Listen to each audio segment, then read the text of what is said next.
बिस्मिल्लाहिर्रहमानिर्रहीम। आज तंजीम उलमा इस्लाम ने आप हजरात को इसलिए बुलाया है कि इलाहाबाद हाई कोर्ट के लखनऊ बेंच ने जो अरबी फ़ारसी मदरसा बोर्ड के ख़िलाफ़ और मदारिस इस्लामिया के ख़िलाफ़ फ़ैसला दिया है, वो हमारी नज़र में एक बुनियादी तौर पे अक़लियतों के ख़िलाफ़ फ़ैसला कहा जा सकता है। मदरसा बोर्ड जब 2004 में बना था तब से वो अब तक काम कर रहा है, और अब इसको ये अक्सर गैर कानूनी करार दे देना, इसका मतलब यूपी के 20,000 से ज़्यादा मदरसों के ऊपर गाज गिराने के मुतरादिफ है। जो मदारिस मदरसा बोर्ड से मान्यता प्राप्त हैं वो भी ज़मीन पे चले गए, और जब मदरसा बोर्ड ही नहीं रहा तो उससे मान्यता प्राप्त इदारे जो हैं वो अपने आप उनकी मान्यताएँ ख़त्म हो जाएंगी। तो गोया के तमाम मदारिस को गैर कानूनी करार देने की शुरुआत की गई है, और हमें अफसोस ये है कि हाई कोर्ट की लखनऊ बेंच ने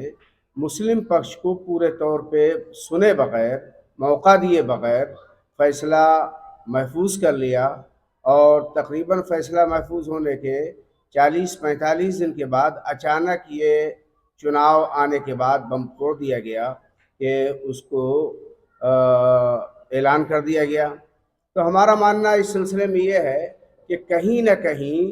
इससे अक़लियतों पे दबाव बनाने के लिए, अक़लियतों को ब्लैकमेल करने के लिए कोई फ़ायदा कुछ लोग ज़रूर उठाएंगे, जिसके लिए हम कतई तैयार नहीं हैं। और मदारिस इस्लामिया जो दीन के क़ले भी हैं और तलबा की काफ़ी हद तक मुफ्त ज़रूरत पूरी करते हैं, हुकूमत का साथ देकर 4% कम अज़ कम तलबा को खाना, कपड़े, किताबें, रिहाइश फराहम करते हैं, तालीम भी देते हैं, तो हुकूमत को तो मशकूर होना चाहिए, शुक्रगुज़ार होना चाहिए, ना कि इतना बड़ा जुल्म करा दिया गया कि उनकी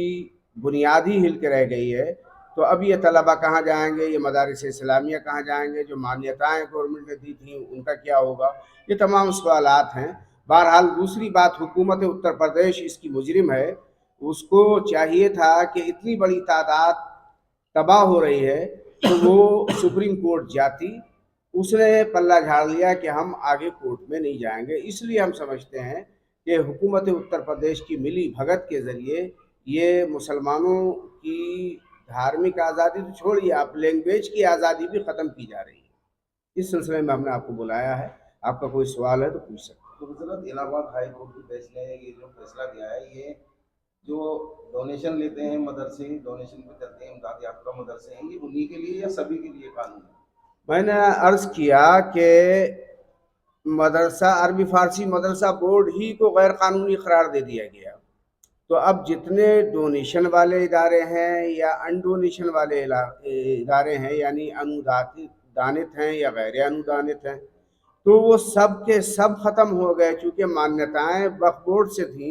मदरसा बोर्ड से थी, मदरसा बोर्ड ही गैर कानूनी करार पाया, तो उससे मुताल्लिक़ तमाम दस्तावेज़ अपने आप कलअदम करार दिए जाएंगे और वो गैर कानूनी हो जाएंगे। जो लोग ये सोच रहे हैं कि 560 मदरसे जिनको गवर्नमेंट अनुदान देती है इन्हीं पर संकट के बादल मंडरा रहे हैं, तो वो गलत फहमी का शिकार हैं। वो मदरसे भी इसी के ज़िम्न में हैं जो गैर अनुदानित हैं या गैर मान्यता प्राप्त हैं, बल्कि उनके लिए और मुश्किलात खड़ी हो जाएंगी, इसलिए कि वो गैर कानूनी करार पाएंगे। तो हुकूमत उन पे कार्रवाई करेगी कि ये गैर कानूनी संस्थान हैं, और उन पे उन्होंने ऐलान भी किया था पहले कि हम पर डे जुर्माना भी करेंगे, नहीं मानेंगे तो मदरसे सीज कर देंगे।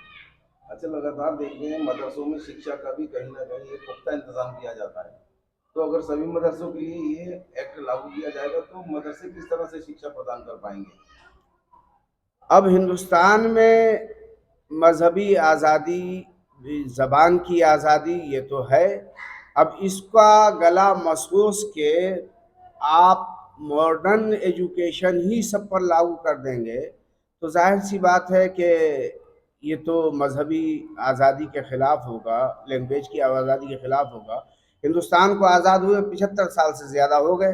ہم انگریزی آج بھی پڑھا رہے ہیں، جرمن لینگویج پڑھا رہے ہیں، ڈچ لینگویج پڑھا رہے ہیں، فرانسیسی لینگویج پڑھا رہے ہیں، چائنیز رشین لینگویج پڑھا رہے ہیں. تو اگر یہی انہی لینگویج میں لینگویج کی بنیاد پہ عربی، فارسی، اردو لینگویج بھی اگر پڑھائی جائے گی تو کون سی قیامت آ جائے گی.